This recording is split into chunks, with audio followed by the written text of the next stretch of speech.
Welcome back to Follow for 33. Here we are on week 27, and here's our verse with Kathy. Psalm chapter 37, verse 25. I was young and now I am old, and yet I have never seen the righteous forsaken or their children begging bread. Now this is a bold statement, and you know what? It's as bold in our time as it was in ancient Israel. We know you don't have to go that far to find a homeless person or find that guy on the corner with a cardboard sign that says, we'll work for food. So we bring the question up, is this statement really true? Come to your own conclusion, but can we encourage you first to focus on three special terms before you do? Now, the first of those terms is forsaken. It can be translated as to leave behind.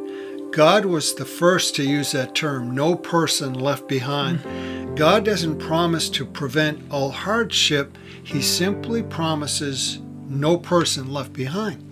But this promise isn't for everyone. He's speaking about a specific type of person.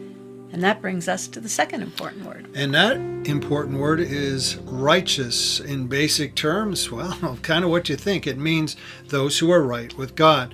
Now, they aren't perfect, but they are honestly trying to follow God, and God is the God of their lives.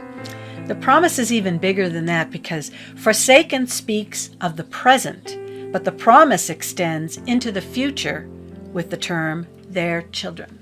Now that term carries a number of meanings.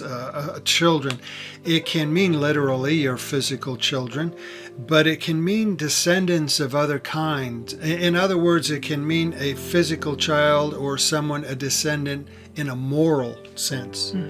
So we can understand the promise this way.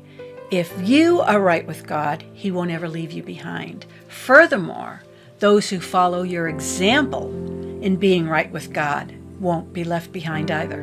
Now we pray that includes your physical, literal children, but it includes so much more.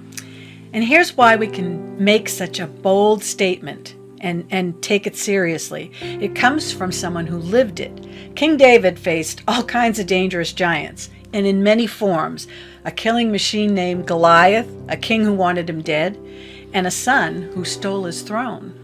Now with that, and we could come up with many more, even with all this stuff, in his final years, this man David could say, God won't leave you behind. Now here's a guy who knew what he was talking about. So, be encouraged. Encouraged. David.